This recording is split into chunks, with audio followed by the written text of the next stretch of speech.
peut-être que vous avez déjà essayé de faire votre budget, de mettre de l'argent de côté, et puis à un moment donné, vous n'y arrivez plus, vous perdez de la motivation. Alors peut-être que c'est simplement parce que vous n'avez pas conscience de ce que vous devez absolument faire pour pouvoir réussir votre budget. Et on va voir ça tout de suite dans cette vidéo.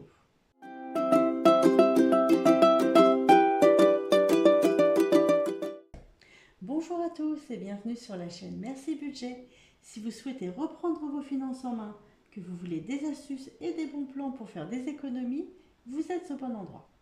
Quand on veut arriver à quelque chose, il est important de définir son objectif. Généralement, c'est assez simple à déterminer. Donc là, tout va bien.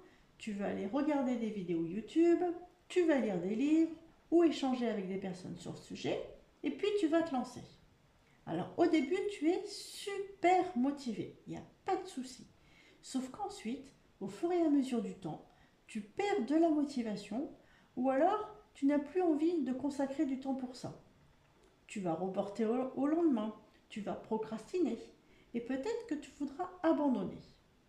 Alors si tu lâches un petit peu, c'est pas grave, il n'y a pas de souci avec ça, c'est ok. Comme on dit, fait vaut mieux que parfait. Mais si tu lâches trop longtemps ou trop souvent, c'est peut-être que malgré toi, tu ne t'y prends pas de la bonne manière. Tu n'as peut-être pas défini ton pourquoi. Alors, qu'est-ce que c'est que le pourquoi? Je te dis ça tout de suite et juste après, je t'expliquerai la raison pour laquelle il est primordial d'avoir un pourquoi et quelle est la méthode pour identifier son pourquoi.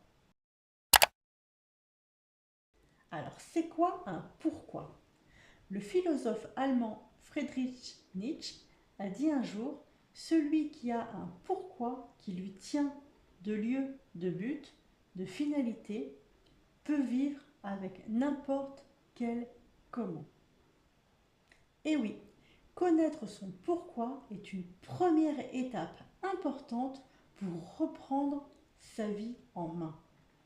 Et cela signifie que peu importe si c'est difficile ou pas d'y arriver, à partir du moment où on a un vrai pourquoi, on peut tout réussir. Le pourquoi, c'est aussi un terme qui a été développé par Simon Sinek, qui est un conférencier britannique, auteur de livres sur le management et la motivation. On pourrait définir un pourquoi comme un but ou quelque chose qui te donne vraiment de la motivation. Je parle souvent d'objectifs dans mes vidéos et donc le pourquoi, c'est ce qui va te motiver à atteindre ton objectif. Tout le monde a un pourquoi et celui-ci est très personnel. Il va dépendre de la vie que tu as eue, de ton histoire et de tes goûts. Quand on fait quelque chose, même une toute petite action, on a forcément un but, un pourquoi derrière. Alors, il y a certains pourquoi qui vont être à peu près le même pour tout le monde et assez facile à déterminer. Si par exemple tu ranges ta maison, ton pourquoi va être pour te sentir bien chez toi ou alors pour pouvoir recevoir dans un espace qui n'est pas envahi. Et puis pour d'autres actions, comme par exemple faire un budget, épargner, chaque personne aura un pourquoi bien différent et très personnel. Alors peut-être que là, tu ne comprends pas trop bien où je veux en venir, mais on va voir ensemble la raison pour laquelle c'est indispensable d'avoir son pourquoi. Quand on débute un projet, bien souvent on est très motivé. Et puis peu à peu on s'essouffle, on perd de la motivation. On connaît tous les bonnes résolutions du mois de janvier qui se terminent souvent au mois de mars ou même un petit peu avant. Lorsque l'on définit un objectif, comme par exemple sortir du découvert, c'est quelque chose qui ne se fait pas en claquant des doigts. On va mettre en place des actions qui vont prendre des mois, peut-être même des années. Et il va falloir garder de la motivation sur le long terme. Si tu as un objectif, mais pas de raison claire et précise de le faire, ça va être très difficile de garder le cap sur ton objectif. Et à ce moment-là, il est primordial d'avoir son pourquoi pour rester motivé et faire évoluer ton projet. Là, je te parle de finances, mais c'est valable pour toutes les autres choses. Que ce soit manger sainement, faire du sport. Si par exemple ton objectif, ça va être de perdre 10 kilos, mais si tu n'as pas un pourquoi puissant derrière, pas de raison profonde, tu auras très peu de chances d'y arriver. Si par contre, ton objectif est de perdre 10 kilos et ton pourquoi est par exemple pour pouvoir jouer avec tes enfants sans être essoufflé, tu seras beaucoup plus motivé pour atteindre tes résultats et donc il y a beaucoup plus de chances pour que tu y arrives. De manière générale, il faut savoir que lorsque l'on fait une action qui n'est pas une habitude, qui n'est pas ancrée en nous, qui ne fait pas partie de nos routines, ça va nous demander des efforts. C'est comme ça.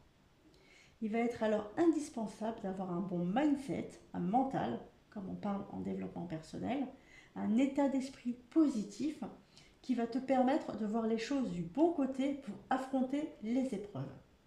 Travailler ton mindset te permettra d'avancer, de surmonter les obstacles et de réussir par rapport à d'autres personnes qui, elles, risquent d'échouer. Quand on regarde les grands sportifs ou les grands entrepreneurs, ils sont tous passés par des phases très compliquées. Et qu'est-ce qui fait la différence entre deux personnes qui vont surmonter les obstacles et les autres? C'est leur état d'esprit, leur façon de penser et leur motivation. Ils ont un pourquoi très profond pour les aider. Le fait de définir ton pourquoi va te permettre justement de savoir la raison pour laquelle tu fais telle ou telle action. Et à ce moment-là, tu vas te rendre compte que ce n'est pas forcément pour les bonnes raisons. Pour en revenir au ménage, peut-être que tu ranges la maison par peur du regard des autres. Et à ce moment-là, ça sera à toi de définir tes priorités et de voir tes limites. Pour les finances, chaque personne a son rapport à l'argent bien différent en fonction de notre éducation et de notre vie. Peut-être que par exemple, tu fais des achats mais que tu regrettes après. Si tu gardes en tête pourquoi tu fais telle ou telle chose, tu avanceras beaucoup plus facilement. Comment identifier son pourquoi? Parfois, le pourquoi sera très simple à trouver. Dans d'autres cas, il va falloir l'identifier plus précisément. Et comment? En se posant les bonnes questions. La première question va être: qu'est-ce que j'aimerais avoir ou faire ou être? Quel est mon objectif? Pour moi, par exemple, mon objectif est d'avoir une vie plus sereine financièrement. Ensuite, la deuxième question va être: pourquoi je veux arriver à ce résultat? Quel est mon pourquoi? Ça peut être parce que tu en as marre d'être à découvert, ou alors parce que tu as des dettes, ou alors parce que tu as peur du lendemain, de ne pas pouvoir gâter tes proches. Quoi qu'il en soit, ce pourquoi t'appartient. Pour ma part, je voudrais être plus sereine, parce que j'ai besoin de savoir où part mon argent, j'ai un besoin de contrôle sur mes dépenses, j'aime que les choses soient carrées, je suis perfectionniste comme je l'ai déjà dit dans d'autres vidéos pour ceux qui me suivent, et aussi j'ai envie d'épargner. Alors maintenant que tu as répondu à cette question, il va falloir développer un petit peu plus et te reposer à chaque fois la même question: pourquoi? Donc si on continue dans notre exemple, pourquoi veux-tu voir plus clair dans tes finances? Pourquoi tu veux épargner? Pourquoi tu en as marre d'être dans les découverts? Pourquoi est-ce que tu as des dettes? Alors ça peut être que tu en as marre d'être à découvert parce que tu dois toujours payer des frais bancaires. Tu as peut-être des dettes parce que tu fais des achats qui ne sont pas raisonnés. Peut-être que tu vis au-dessus de tes moyens. Peut-être que tu as trop envie de faire plaisir à ton entourage. Ou alors peut-être que tu veux simplement mettre de l'argent de côté pour ta retraite, pour les études de tes enfants, pour alimenter ton fonds de secours, pour pouvoir partir en vacances ou pour pouvoir réaliser un projet. Ça doit être vraiment quelque chose de très très personnel. Il n'y a pas de bonne ou de mauvaise réponse.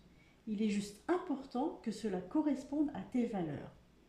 Si tu as le temps d'y réfléchir, dis-moi dans les commentaires quel est ton objectif et quel est ton pourquoi. Alors pour moi, on a vu que je voulais mettre de l'argent de côté, épargner. Mais alors, pourquoi? Étant donné que j'ai déjà mon fonds d'urgence, puisque c'est la première chose à faire quand on fait un budget, c'est de se créer un fonds d'urgence. J'ai d'ailleurs fait une vidéo entière à ce sujet. Donc moi maintenant mon objectif, mon pourquoi, ça va être de mettre de l'argent de côté pour préparer ma retraite et pour me générer des compléments de revenus. Ok, on continue de développer. Alors, pourquoi je voudrais préparer ma retraite?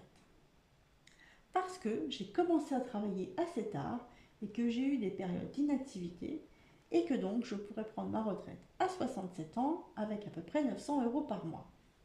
La retraite, c'est quelque chose qui ne m'intéressait pas plus jeune, mais depuis que je suis maman et que j'ai donc passé les 40 ans, c'est quelque chose qui me préoccupe beaucoup et je me dis qu'il est encore temps de faire quelque chose. Je n'ai pas envie de dépendre de ma fille, de l'obliger à me verser une pension alimentaire et donc je souhaiterais préparer ma retraite. Ensuite, pourquoi je souhaite avoir des compléments de revenus? Alors ce n'est pas pour augmenter mon train de vie, je souhaite en fait faire des placements. Voilà, donc j'ai répondu à mes pourquoi. Avec le fait de se poser plusieurs fois la question du pourquoi, ça va permettre de vraiment trouver ses motivations les plus profondes. Si on reprend mon exemple, mon pourquoi je veux avoir une vie plus sereine, je veux pouvoir faire des placements pour ma retraite pour ne pas dépendre de ma fille. La motivation de ne pas être obligée de me retrouver à demander une pension alimentaire à ma fille est bien plus forte que juste me dire je voudrais mettre de l'argent de côté. Il est donc indispensable de bien développer les questions pour connaître exactement notre motivation. Savoir que cet objectif à long terme est motivé par un pourquoi puissant va te donner la force de dépasser tes moments de démotivation et va te permettre de passer à l'action, de donner un sens à tes actions. Identifier son pourquoi va te permettre aussi de trier tes objectifs. Si tu ne trouves pas de pourquoi suffisamment fort, c'est peut-être parce que ce n'est pas très important au final. Et donc, peut-être que c'est judicieux de ne pas garder cet objectif car il va te demander beaucoup d'efforts. Comment mettre en place les actions? Alors maintenant qu'on a réussi à définir le pourquoi, on ne va pas simplement se le dire une fois, on va devoir mettre des actions en place pour arriver à des résultats. Tout d'abord, il va falloir écrire ton pourquoi quelque part. Si tu veux manger moins pour perdre des kilos, tu peux poser ton pourquoi sur la porte de ton frigo, sur le placard de gâteaux des enfants, etc. Pour les autres pourquoi, ça peut être sur une note dans ton téléphone, sur un post-it dans la salle de bain, dans ton ordinateur, dans ton agenda, peu importe. L'essentiel est que tu puisses voir ton pourquoi très régulièrement, voire tous les jours. Tu peux aussi faire un tableau de visualisation. C'est un support sur lequel tu mets des photos, des citations, du texte et qui te permet de visualiser en un seul coup d'œil ce que tu aimerais avoir ou être dans le futur. C'est quelque chose qui fonctionne très très bien puisque c'est quelque chose que tu fais de tes propres mains. Tu vas devoir mettre ton pourquoi dans un endroit où tu pourras le regarder tous les jours. Je te mettrai un lien dans la barre de description pour savoir comment le créer. Et ensuite, il va falloir définir comment arriver à ton objectif. Il faudra donc bien définir un plan et une méthodologie. Il va falloir que tu réfléchisses aux différentes étapes que tu vas devoir faire pour ton projet. Et le mieux est de te mettre des échéances. Dans mon exemple, ça va être, première étape, faire mon budget prévisionnel annuel. Délai, par exemple, 2 semaines. Deuxième étape, faire mon budget prévisionnel mensuel. Délai, 1 semaine. Troisième étape, regarder les catégories sur lesquelles je peux réduire mes dépenses. Quatrième étape, faire le suivi de mes dépenses avec mes trackers. Cinquième étape, mettre les actions en place pour réduire mes dépenses. Par exemple, revoir tous mes abonnements, regarder où je peux faire des économies sur mon électricité, regarder où je peux faire des économies sur les courses. Sixième étape, mettre des actions en place pour augmenter mes revenus. Trier et vendre mes affaires, trouver des applications pour me faire un peu d'argent, trouver un complément de revenus, etc. Plus ton plan et ta méthodologie seront précis, et mieux ce sera pour avoir une vision réaliste. Ensuite, une fois que tu as défini ton plan, il va falloir en parler autour de toi. On le sait tous, si des personnes sont au courant, on sera bien plus motivé pour réussir. Mais attention, il faut en parler aux bonnes personnes et de la bonne manière. Selon l'objectif que tu vas atteindre, parfois l'entourage ne sera pas trop de ton avis et certaines réflexions pourront même parfois te faire perdre ta motivation. Pour cela, il va falloir que tu parles de ton objectif, mais surtout de la finalité. Pourquoi plutôt de comment tu t'y prends. Ça aura un impact beaucoup plus important sur eux. Il y a de fortes chances pour qu'à ce moment-là, ils te soutiennent. Tu peux aussi partager ton objectif avec des personnes qui sont dans le même cas que toi. Voilà, maintenant tu as toutes les clés en main pour avancer pas à pas et réussir à atteindre tes objectifs financiers. Si tu as aimé cette vidéo, n'hésite pas à mettre un petit j'aime, un petit commentaire, pense à t'abonner et à activer la petite cloche pour ne pas louper les prochaines vidéos. Sur ce, je te dis à très vite. Bye!